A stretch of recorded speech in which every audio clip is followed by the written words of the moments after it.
La justice et l'indignation, c'est le thème sur lequel nous sommes entretenus il y a quelques temps, quelques jours déjà aujourd'hui, et c'est la suite. Donc, certainement, vous aussi, vous avez découvert des choses. Vous avez, à travers les méditations individuelles de la parole de Dieu, peut-être vous avez reçu, vous avez trouvé des versets bibliques à partager avec nous. Donc, je nous accorde seulement si vous avez des questions ou des partages particuliers sur ce thème par rapport à ce que vous avez découvert ou par rapport à ce que vous n'avez pas compris, je nous accorde ce temps pour nous le présenter. Ensemble, on va voir aussi. Comme les premiers chrétiens, ils se rencontraient pour s'édifier, pour se fortifier. C'est notre devise aussi d'aujourd'hui. Donc, on doit le faire. Si les premiers chrétiens ont fait, nous devons aussi le faire. Et c'est ce que notre unique maître, c'est le Saint-Esprit et le Seigneur Jésus-Christ. Ok, je ne sais pas s'il y a des questions, des choses que vous avez à partager avec nous. Je nous accorde ça. Il n'y a aucune question? Aucune chose aussi à nous proposer? La fois passée, nous nous sommes posé quelques questions que nous avions répondu aussi. Donc, ces questions sont là. Quelle était la cause des malheurs des Juifs? Quelle était la cause de leur délivrance? Qui sont leurs libérateurs? Quelle était la position et la réaction de Dieu après la prise de conscience des Israélites et des Juifs aussi? Nous avons aussi la cinquième question. Quelles sont les causes des malheurs et des fléaux qui frappent l'humanité aujourd'hui? Qu'est-ce que les nations doivent faire maintenant ces derniers temps? Dans ces derniers temps, dans lesquels des choses jamais vues, horribles, terribles, épouvantables, s'abattront sur l'humanité et ces choses vont bientôt commencer. Et est-ce à dire que je connais Dieu va me sauver des malheurs et des catastrophes, des choses désastreuses qui s'abattront bientôt sur l'humanité? Donc aujourd'hui, tous les gens disent qu'ils connaissent Dieu et ils se proclament des chrétiens. Tu pars au cabaret, les gens disent qu'ils sont des chrétiens. Dans les auberges, une femme qui est avec la femme d'autrui ou avec une autre, avec une fille dans une auberge, on va dire que lui aussi c'est un chrétien. Partout aujourd'hui, même ceux qui adorent les Mohs aussi disent qu'ils sont des chrétiens. Tous les bouddhistes aussi disent qu'ils sont des chrétiens. Donc tout le monde dit qu'il est chrétien. Est-ce que c'est en se disant, en se déclarant chrétien ici, on sera délivré des malheurs, des fléaux, des choses épouvantables, des choses odieuses et horribles qui s'abattront sur l'humanité? Donc nous sommes posés cette question, on a répondu ensemble. Donc pour texte de base, nous avons donné Matthieu 7, 21 à 23 et la dernière interpellation du Seigneur, son dernier conseil, son exhortation pour nous, c'est de revenir à lui. Zacharie 1, verset 3.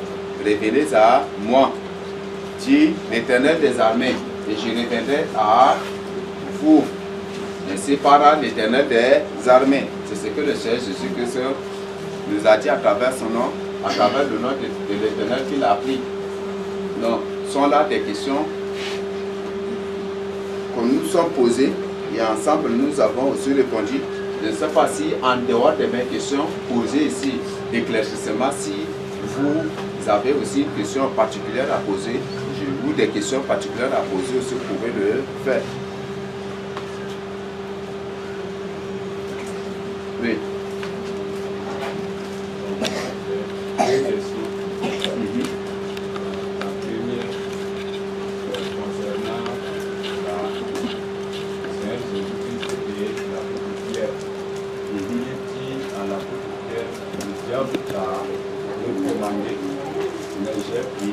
T'as réclamé. J'ai prié pour toi. Et nous avons vu que l'apôtre Pierre a fini par venir le Seigneur. Alors, est-ce que dans ces conditions, à notre époque, est-ce qu'il il y a aussi cette réclamation-là que le diable a sur nous. Et la seconde question, étant revenu au Seigneur, comme Zacharie 1:3 le dit, et que si dans le travail de dépouillement, il arrive qu'il y ait des péchés que je n'ai pas pu me rappeler pour les confesser, est-ce que la colère de Dieu va aussi me toucher pendant qu'il frappera le monde?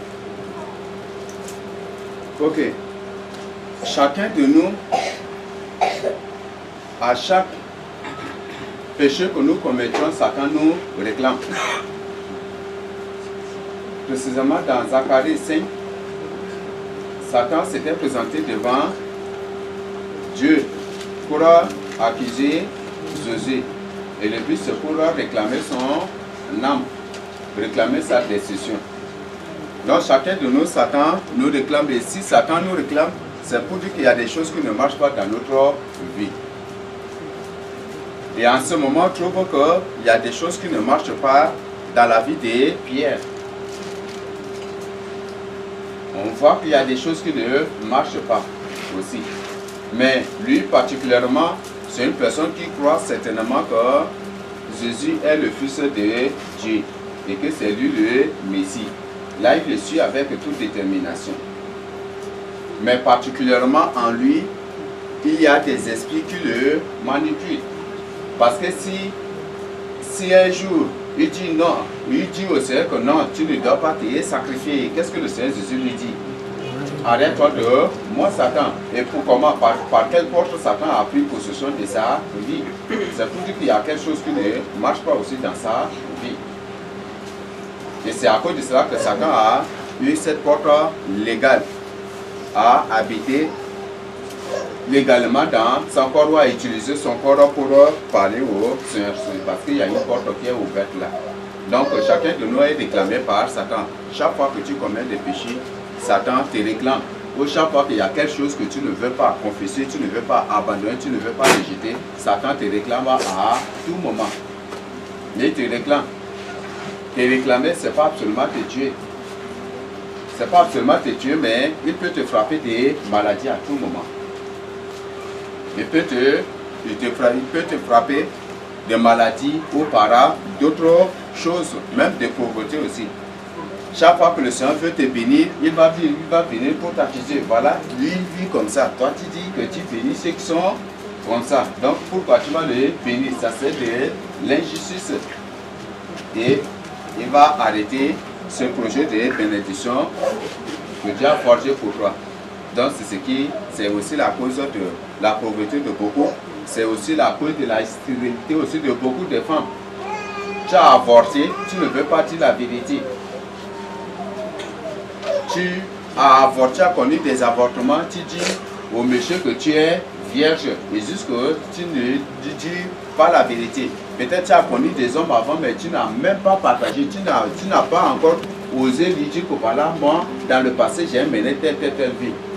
Et là, si Satan voit que c'est ça et que c'est une vie de mensonge déjà, il peut t'accuser et remporter le procès sur toi. Là, il dit que elle qui est comme ça, tu vas permettre qu'elle ait des enfants. Et il va t'accuser tout le temps. À chaque fois que le Seigneur pense te donner un enfant, Satan va venir réclamer cet enfant et tu n'auras pas toujours d'enfant. Donc, beaucoup, on est accusé d'une manière ou d'une autre. Tu es orgueilleux, Satan va te réclamer, voilà, il est orgueilleux. Et pourquoi tu permets cela, et Satan va te réclamer. Ok, et le deuxième aspect, on dit, le Seigneur dit qu'il aime le pécheur qui se répand. Il nous a appelés à la repentance. Dieu dit, si seulement si le Seigneur nous punissait à cause aussi des péchés commis dans le passé ou dans l'ignorance, je crois qu'on ne voit pas vraiment du tout. Mais je crois que c'est Acte 17, 31 qui dit que les péchés commis au temps d'ignorance, lui ne tient pas compte de cela. Mais ce qui est nécessaire pour nous, comme on a vu dans les brisements des liens, il faut briser les liens pour ne plus retomber dans les mêmes choses, pour accomplir ce que 2 Pierre 2, 22. parce que si tu ne brises pas les liens, tu deviens un chien qui a vomi et qui remange ce qu'il a vomi. Ou tu deviens comme un cochon qui a été bien lavé et qui repart encore dans la boue. Donc il faut briser les liens pour la délivrance.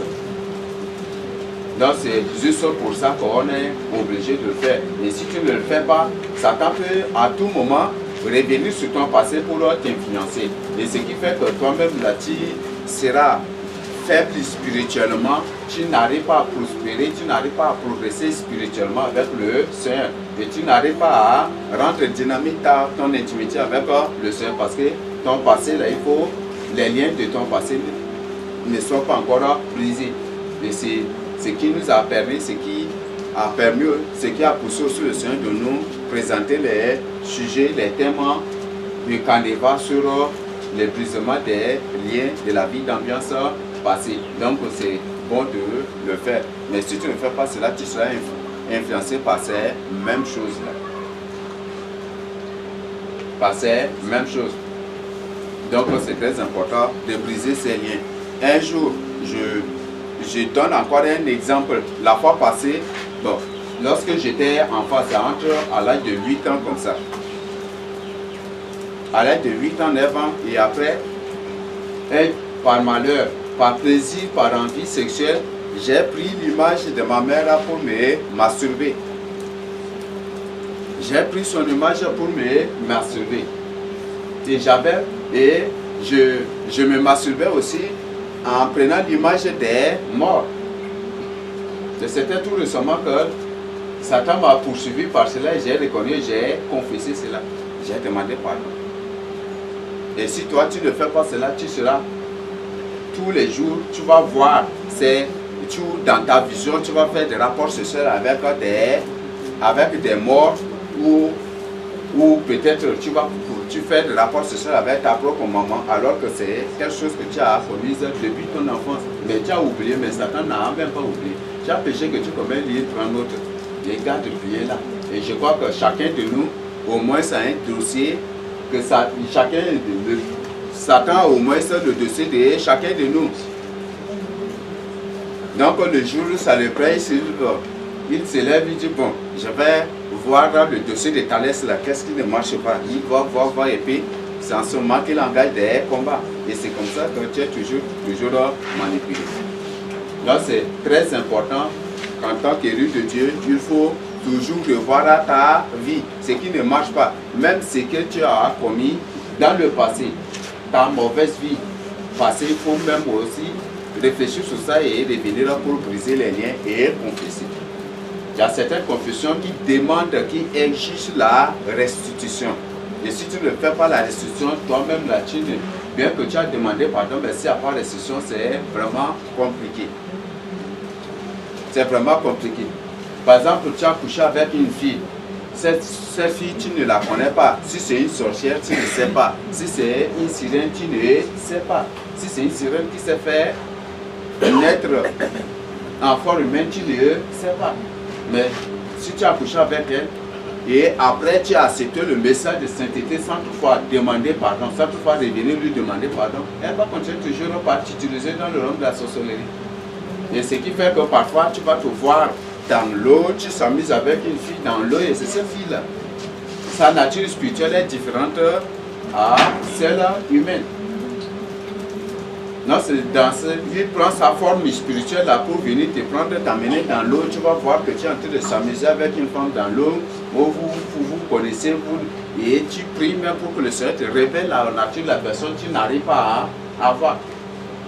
Tu ne pourras pas avoir, ça va être impossible. Mais si toi-même tu entres en toi-même pour revenir, pour demander pardon à la soeur, et que la soeur accepte, parfois elle accepte aussi. Et si tu demandes pardon, après il faut briser les liens et les démons, les esprits qu'il a, ces démons et ces esprits qui sont entrés en toi, demande au Seigneur de te cela et après tu vas te sentir complètement libéré et délivré. Donc c'est la même chose. Par exemple, tu as offensé une personne et que tu refuses de lui pardonner. Est-ce que quand vous allez vous rencontrer avec cette personne, est-ce que vraiment toi-même tu vas te sentir à l'aise?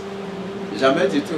tu vas faire semblant de sourire, mais à l'intérieur, tu n'es pas du tout tranquille. Et ce qui va se manifester, c'est quoi? C'est l'hypocrisie. Mais si tu demandes pardon à la personne, déjà quand vous allez, tu es à l'aise, il n'y a même pas de problème. Mais si tu ne lui demandes pas pardon, c'est que vous allez manifester les uns envers les autres, c'est l'hypocrisie. Tu vas parler, tu vas lui parler, adresser des paroles dans un air hypocrite et le Seigneur ne se trouve pas dans ces choses-là. Donc c'est très important. Bon, ok, c'est juste ce que j'ai ajouté par rapport à cette question. Je ne sais pas s'il y a des gens qui ont des compléments, des choses à ajouter. Hein? Question, oui. En ce qui concerne la restitution due au blâme, en ce qui concerne la restitution due à l'adultère ou à la fornication, il y a la question de partir demander pardon. J'aimerais savoir si c'est dans le cas de mari de nuit et que tu pries, tu ne reconnais pas le nom de la personne. Bon, dans le cadre de mari de nuit, comment se prendre dans ce domaine? Ok, pour le cas de mari de nuit, si tu pries et que le Seigneur ne te révèle pas, il faut continuer par la prier. Il faut revenir aussi sur ta vie sexuelle avec les autres aussi avant le mariage si tu as mené cette vie. Peut-être c'est un homme que tu as convoité et à travers cela, il s'est établi déjà un mariage spirituel.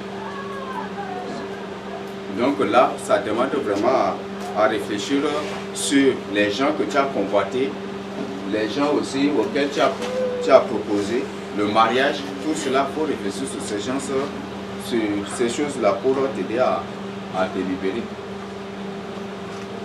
Car par certaines personnes, si tu les convoites spirituellement, s'établit déjà une relation avec elles. Parce que ce ne sont pas des êtres réels, ce ne sont pas des êtres normaux.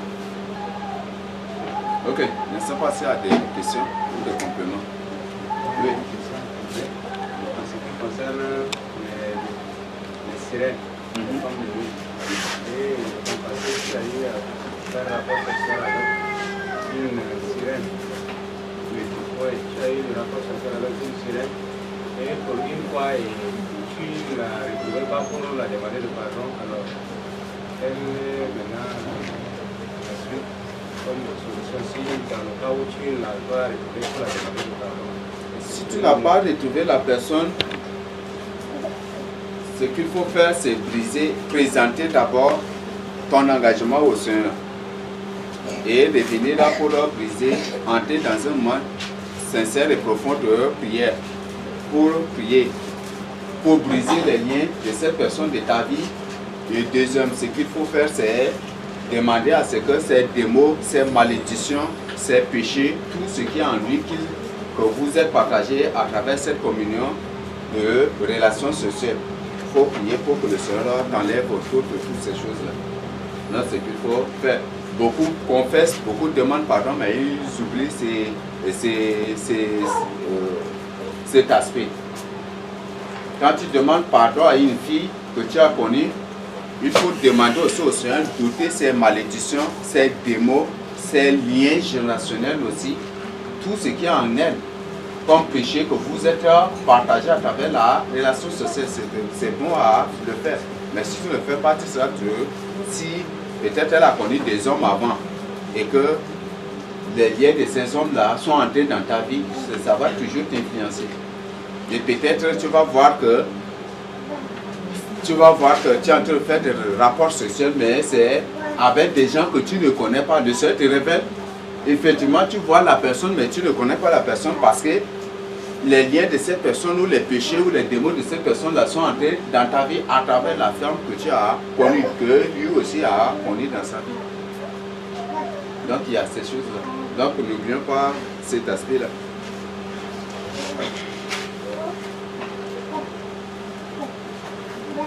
Ok, je ne sais pas si à l'heure. Oui. J'aimerais savoir comme quand il y a convoitise spirituelle déjà, il s'établit des liens entre toi et la personne.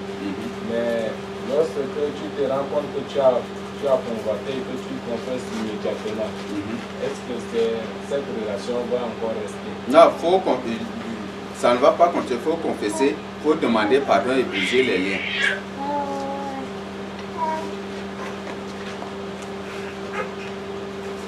Quand par exemple, tu convoites une femme et que des imaginations sexuelles viennent en toi, ça fait partie, c'est comme c'est autre branche aussi de la masturbation. Et là, sur le champ, 300 démons entrent dans ta vie.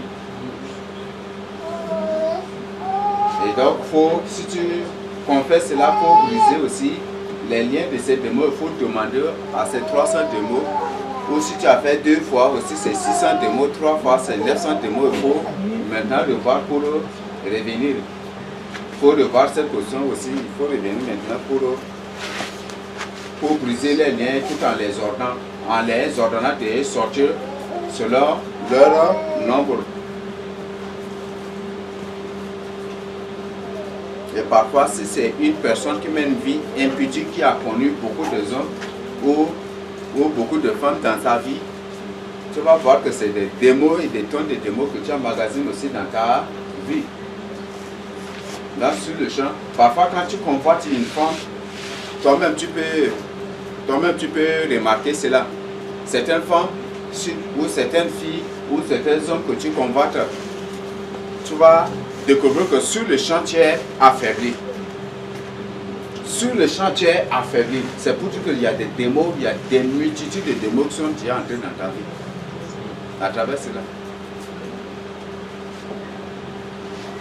Ok. Nous sommes là des informations que j'ai à nous livrer aussi pour nous aider. Je ne sais pas si y a d'autres questions. Oui. Ok. La convoitise, j'aimerais savoir, est-ce que convoiter et apprécier, ça peut se différer? Apprécier une femme? Oui. Par contre, parce qu'il y a des hommes qui sont beaux et qu'on peut apprécier également. Est-ce que dans ce sens, ça peut dire qu'on est apprécié?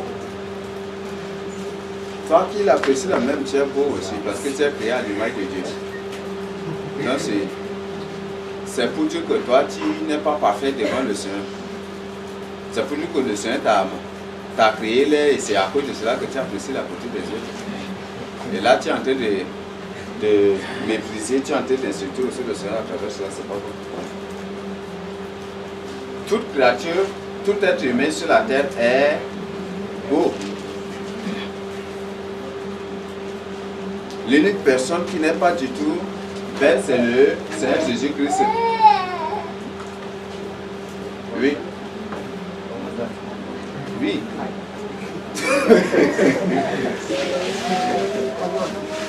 Quand il était venu sur la terre, il n'était pas du tout beau.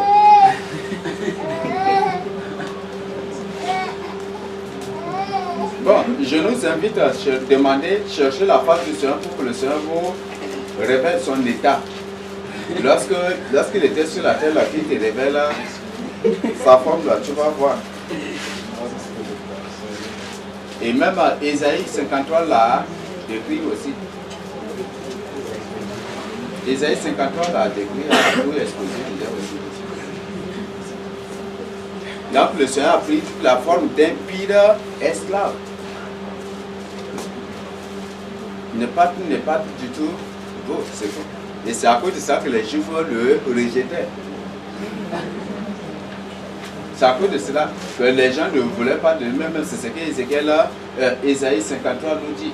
Qu'il n'a rien en lui qui nous attire. Rien de ni beauté ni quoi que ce soit en lui. Et c'est à cause de ça qu'il est combattu d'un lieu à un autre.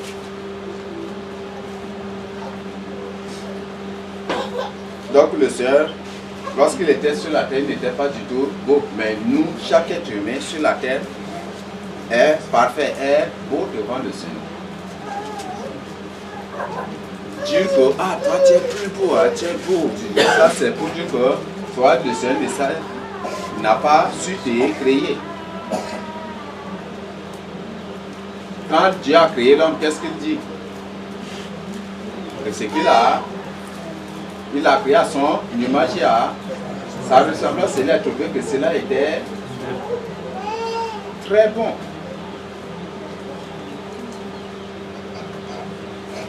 Ok.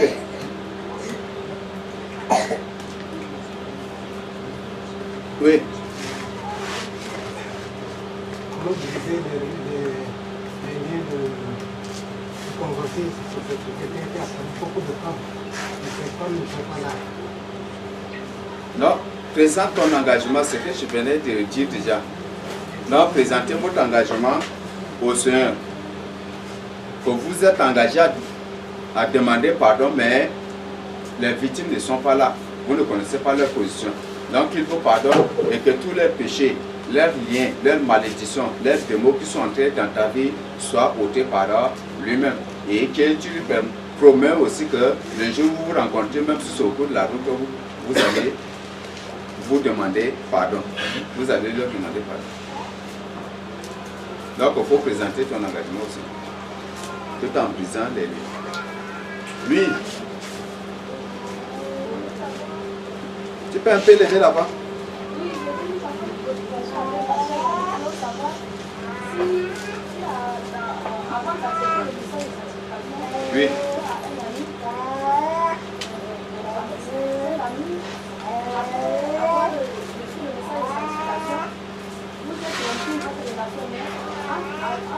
bien avant ça, vous n'avez pas eu de relation sexuelle avec la personne. Alors, moi, c'est pas la question ici. Est-ce qu'il y a un lien aussi utilisé parce que vous êtes des amis, mais il n'y a rien entre quelque chose comme des relations sexuelles comme ça avec la personne. Et si tu as eu maintenant que tu as accepté le message, il y a aussi des liens à utiliser concernant cela. Et il y a une question encore. C'est-à-dire si la personne t'a donné quelque chose, quand vous étiez les amis, il t'a donné des choses, et que quand tu as reçu le message de satisfaction, tu dois lui expliquer tout ce qu'il t'a donné. Et après ça, si la personne te pardonne la chose, les questions sont quoi? Ok. S'il y a une relation simple avec une personne, si vous étiez en relation simple avec une personne et après avoir accepté le message de sainteté, est-ce qu'il faut lui demander encore pardon? Ou est-ce qu'il y a encore des liens? Oui, si la relation est basée sur des intentions sexuelles ou des satisfactions aussi individuelles, il y a des gens qui se sentent à l'aise et ils se sentent même déjà satisfaits quand ils restent à côté d'une femme. Il y a des gens comme ça aussi. Il y a des femmes aussi qui se sentent vraiment satisfaites déjà et plus que satisfaites d'un rapport sexuel quand ils se trouvent à côté d'un homme aussi. Et là, si c'est dans des intentions sexuelles ou si même si c'est peut-être si pendant cette relation, s'il y a des convoitises aussi, si tu as convoité la personne et que vous n'avez pas demandé pardon, il y a toujours des liens. Donc il faut briser les liens de cette personne de ta vie. Et deuxième, si la personne t'a donné, si c'est que la personne t'a donné, si ce n'est pas pour une intention sexuelle ou pour l'approfondissement de votre relation, pour aboutir à quelque chose après, je crois qu'il n'y a pas de problème. Mais si la personne vous a donné parce que vous êtes son ami ou sa fiancée et qu'il vous offre ces choses-là pour aboutir au mariage un jour à l'autre ou pour te faire gagner plus encore de confiance, je crois que là c'est à lui faire la restitution. Mais si c'est d'un bon cœur, d'une bonne intention que la personne t'a donné, il n'y a pas de problème. Et dans ce cas, si le pardon, mais en tant que femme, si un homme te donne un cadeau, au moins tu dois connaître son intention. Oui, je vois. Oui. Maintenant, si tu es auprès de lui, tu dis, voilà, toi, tu as accepté le message de satisfaction, voilà, maintenant tu veux le ressusciter. Donc tu dois agir selon son intention. Si ce qu'il t'a donné c'est pour une autre intention, toi-même tu le sais. Donc tu dois lui restituer si c'est pour une autre intention. Mais s'il n'y a pas, si derrière cela ne se cache aucune intention, aucune autre chose, je crois que tu lui demandes pardon et il n'y a pas de problème. La relation des sa question là. Oui. Elle disait ainsi, dans l'intention d'approfondir votre intimité, et que la personne la te donne, mais quand tu amènes la restitution, que la personne te pardonne. Te pardonne et la personne refuse. Oui, est-ce que refuse. Si vous voulez offrir que la personne refuse, il n'y a pas de problème. Si la personne déclare de sa propre bouche qu'elle vous a pardonné, il n'y a pas de problème aussi. En vous laissant l'objet. Oui, Némi. Le péché de la convoitise, je ne sais pas comment il faut faire pour être idiot complètement. Il arrive de voir comme on voit sans tout profond le sac. Je donne l'exemple par moi. Il arrive de voir, je ne peux pas mon cœur là, c'est comme quelqu'un a fait avec donc en ce moment, je vais reconnaître quelque chose de ça. Et si je demande pardon, je veux dire, ça peut être quelques jours après cette mois, il me vient dans le rêve. Et je dis, comment j'ai donné ma vie à Jésus et toujours la nécessité jusqu'à maintenant. Mais je ne sais pas comment je n'ai pas l'intention de combattre, d'arriver de combattre sans tout temps. Oui, il y a certains êtres, ce sont des démons. Donc toi, tu les regardes d'une bonne intention, sans aucune autre intention sur la personne. Mais comme ce sont des démons, ils vont créer autre intention sur le champ en vous.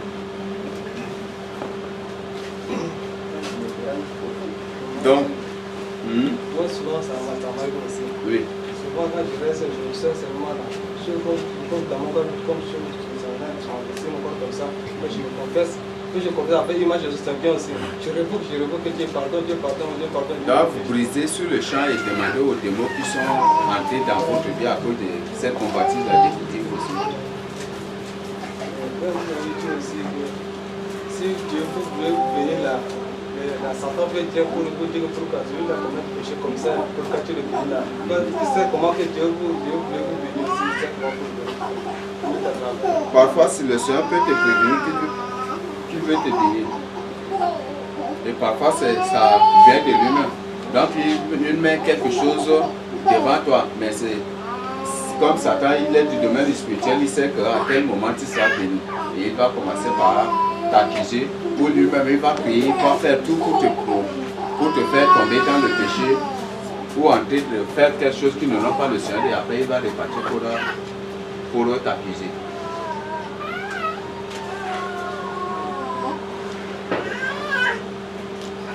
Oui. Moi, j'aimerais savoir sur la restitution là. Oui. Pour nous, garçons qui avons offert aux filles, ils vont demander restitution ou bien.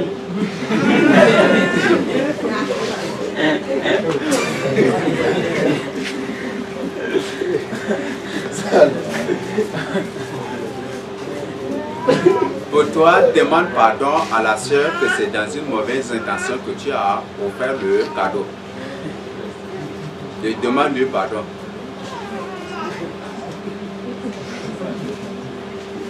Oui. Il y a beaucoup d'autres personnes qui veulent poser des questions, mais on voit que oui. Moi aussi, je m'en fous quelque chose pour comment faire pour le citer. Alors, on fait les cadeaux, mais c'est pas comment. Donc il faut chercher sa position. Si tu as son numéro, tu l'appelles pour lui demander pardon. Ce jour, m'appelait, je lui ai dit que mon sujet de changer, mais ce que je vais lui demander excuse. Elle dit que je viens en premier, je viens trouver chez elle pour me montrer. Maintenant, comment ici je suis changé. Si c'est moi, donc vraiment, je dis que c'est moi-même. C'est toi-même. Viens me trouver. Si c'est ton Dieu, il est là. N'acceptez pas. Si vous demandez pardon à une personne et que c'est une personne avec qui vous partagez le sexe, si elle vous demande d'aller la trouver, d'aller la rencontrer à la maison, ne le faites pas. Elle dit qu'avec son comité, je ne peux pas y avoir. Il faut que je m'en touche, je veux la choper. Non, là, n'acceptez pas. Il y a un frère qui était victime de cela. Donc, il a appelé la soeur pour lui demander pardon et la soeur lui demande si c'est ça, pardon, il faut venir chez moi. Et quand il est arrivé, il dit non, ça serait dans ma chambre. Et la soeur a pris un air très sérieux comme ça. Et lui, il croyait que c'était la sérénité. Après, là, ils ont fini par faire rapport sur ça. Il m'a appelé, Moïse. Nous sommes encore dans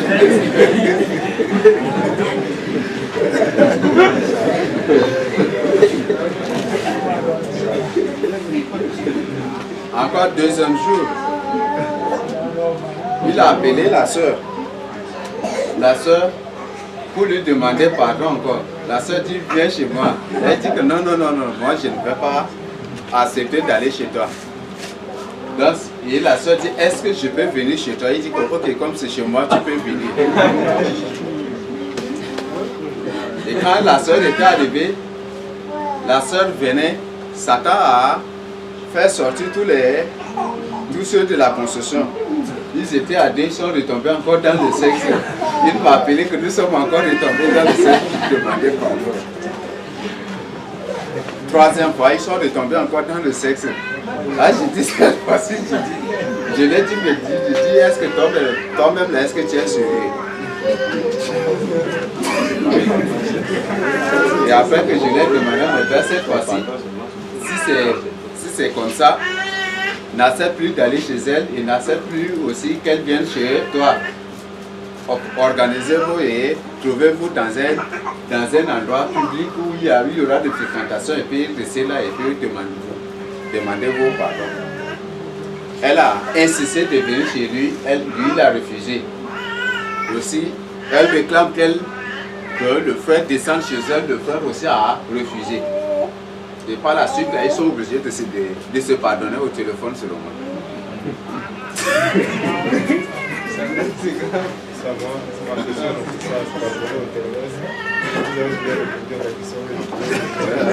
Est-ce qu'il faut demander pardon au téléphone? Oui, au téléphone, vous pouvez demander pardon. Tu peux envoyer le message et là, soyez clair carrément dans le message. Mais quand tu dis je te demande de me pardonner pour la relation comme ça, c'est un peu, on va me préciser carrément l'objet. Préciser carrément le pardon. Même si c'est par appel, vous pouvez aussi le faire. Oui. Oui. Comme on est sur ce sujet, ça me rappelle, il y a une fille, et quand on la demande pardon, elle dit que bon, c'est bon, elle a pardonné, elle a demandé à son curé, elle s'est confessée aussi devant son curé.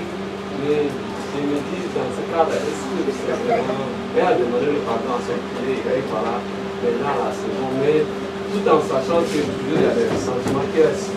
Et maintenant, pour une personne que tu as fait promesse quelque chose, justement pour avoir l'occasion d'avoir peut-être des rapports sexuels ou d'autres choses. Mais là, est-ce que tu vas te tenir à cette promesse que tu as faite? Est-ce que tu vas tenir cette promesse? As-tu la promis quelque chose pour coucher avec elle? Bon. Non, pour avoir le sexe, tu as promis quelque chose, non? Oui. Bon, ça c'est une abomination devant le Seigneur. Là, c'est une promesse que tu ne dois pas vraiment accomplir. Et tu ne dois jamais apporter ces choses aussi dans la maison de Dieu. Mais si cet acte est déjà fait, et tu lui demandes pardon verbalement. mais c'est le refuse. La personne refuse. Tu lui demandes pardon, faut insister. Ou soit, mais avant même d'aller demander pardon, prenez votre temps dans la prière. Le problème, c'est qu'on se lève un bon matin comme ça pour aller demander pardon. Ce qui fait qu'on rencontre aussi beaucoup de problèmes. Donc, présenter toutes choses d'abord au Seigneur. Ok, oui, Chanta Marie. Par rapport à la question de Blandine, là c'est l'homme qui te donne quelque chose que tu cherches à faire la restitution. Bon, cette idée-là, ça me tue la tête.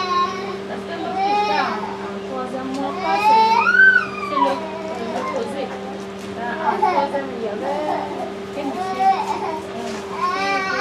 qui me peux un peu lever là-bas. Oui, il y avait aussi qui me combattait trop. Et ce jour, j'étais commencé à. Je l'ai rencontré au route, j'ai dit vraiment, j'ai besoin de l'argent pour réaliser tes choses. Donc, j'ai dit comme je dis 6 000 francs.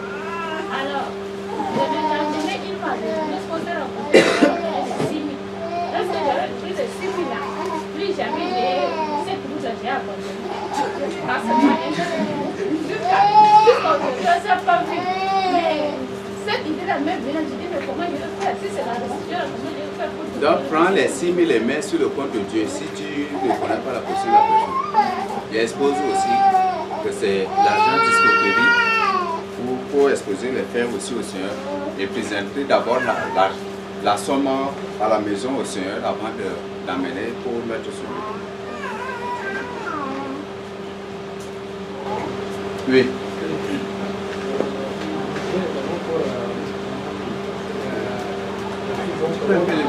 Oui, moi je voulais vraiment savoir également que les filles donc, ils ont donné vraiment leur carte de dos pour la réception.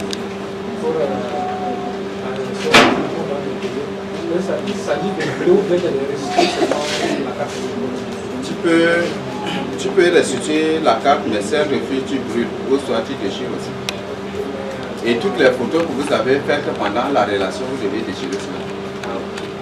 Parce que si vous gardez ces photos, les démons sexuels passeront toujours par cela pour vous violer la nuit, pour les femmes de nuit ou les hommes de nuit. Donc vous devez déchirer ces photos. Parce que c'est des choses impudiques, des choses prostituées et le Seigneur qu'on a fait. Donc on n'a pas, parce que pour ce monde, on n'a pas, on ne sait pas aujourd'hui. Ok, donc si tu ne connais pas sa position, il faut déchirer aussi. Oui. Par exemple, si ta carte est avec, Oui, tu peux réclamer. Tu peux réclamer. Ou soit demande au Seigneur de briser les liens ou le code de cette photo que ces démons vont utiliser pour venir coucher avec toi la nuit aussi.